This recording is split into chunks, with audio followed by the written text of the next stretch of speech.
नमः शिवाय। सनातन कथा संग्रह में आप सभी भक्तगणों का स्वागत है।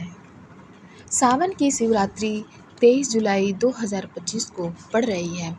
माना जाता है कि श्रावण मास की शिवरात्रि के दिन शिव जी की पूजा करने से हर मनोकामना पूरी होती है। आइए जानते हैं कि इस बार सावन की शिवरात्रि का पूजन मुहूर्त और पूजन विधि क्या है। हिंदू धर्म में शिवरात्रि को सबसे महत्वपूर्ण माना जाता है।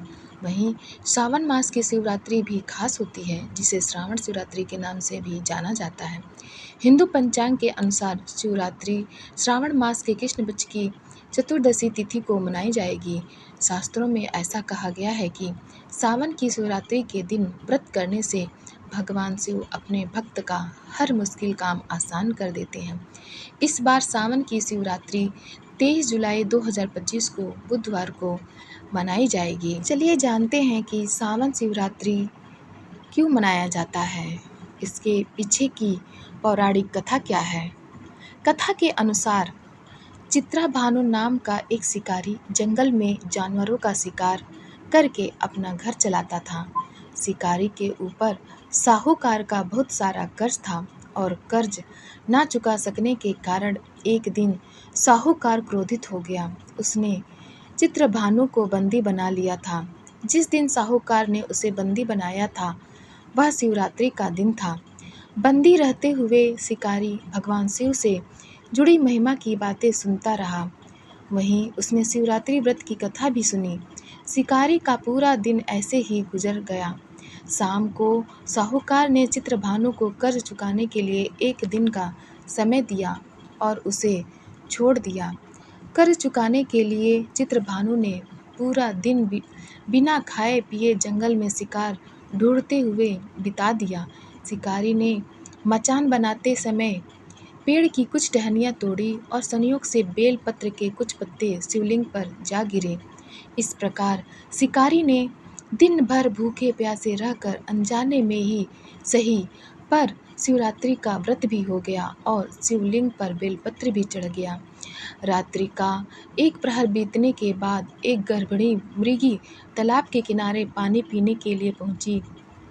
शिकारी ने उसे मारने के लिए अपना धनुष उठाया तो संयोग से फिर से उसके हाथ के धक्के से कुछ पत्ते और जल की बूंदें नीचे बने शिवलिंग पर गिर गई और अनजाने में ही सही शिकारी की प्रथम प्रहर पूजा संपन्न हो गई।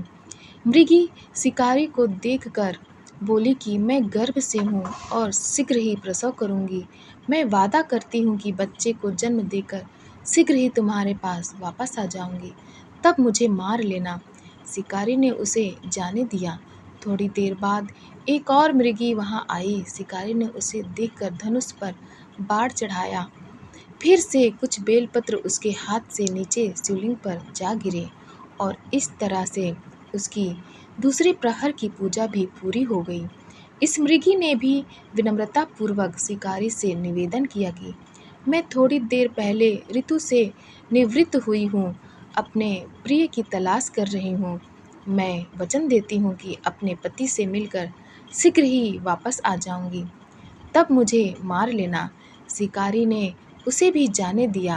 अब रात्रि का आखिरी पहर बीतने को था। फिर एक और मृगी अपने बच्चों के साथ उधर से निकली। शिकारी ने उसे मारने के लिए तुरंत ही धनुष पर तीर चढ़ा दिया।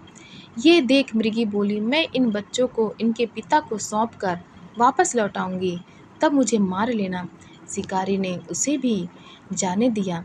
शिकार न कर पाने के कारण शिकारी परेशान हो गया और पेड़ पर बैठा हुआ वह बेलपत्र तोड़ तोड़ कर नीचे फेंकता रहा। इस तरह से उसके हाथों से तीसरे पहर की पूजा भी स्वतः ही संपन्न हो गई। सुबह होने को था कि तभी एक मृग उस रास्ते पर आया। अब शिकारी ने सोचा कि चाहे कुछ भी हो जाए, इस बार वो शिकार की नहीं सुनेगा। शिकारी को देखकर मृग ने कहा कि यदि तुमने मुझसे पहले आने वाली 3 मृगियों और उनके बच्चों को मार डाला है तो मुझे भी शीघ्र मार दो, क्योंकि मैं उन मृगियों का पति हूँ। यदि तुमने उन्हें जाने दिया है तो मुझे भी कुछ समय के लिए जीवन दान दे दो। मैं वादा करता हूँ कि उनसे मिलकर तुम्हारे पास उपस्थित हो जाऊँगा। शिकारी ने उसे जाने दिया। जाने अनजाने में सही, लेकिन शिकारी के द्वारा उपवास, रात्रि जागरण और शिवलिंग पर बेलपत्र चढ़ने से उसका हिंसक हृदय अब निर्मल हो गया था। थोड़ी देर में वह मृग अपनी पत्नियों के साथ शिकारी के सामने उपस्थित हो गया। जंगली पशुओं की ऐसी सामूहिक प्रेम भावना देखकर शिकारी को अपने आप पर बड़ी ग्लानि महसूस हुई। उसकी आंखों से आंसू निकल पड़े। उसने मृग परिवार को जाने दिया और जीवन में कभी हिंसा न करने का निर्णय लिया। शिकारी के ऐसा करने से भगवान शिव उससे प्रसन्न हुए और उन्होंने उसे दर्शन देकर सुख समृद्धि का वरदान दिया। साथ में उसे गुह नाम प्रदान किया। मान्यता है कि ये वही गुह था जिसकी भगवान श्री राम से मित्रता थी। कथा अच्छी लगी हो तब आप हमारे चैनल सनातन कथा संग्रह को लाइक करें, शेयर करें और सब्सक्राइब करें। धन्यवाद।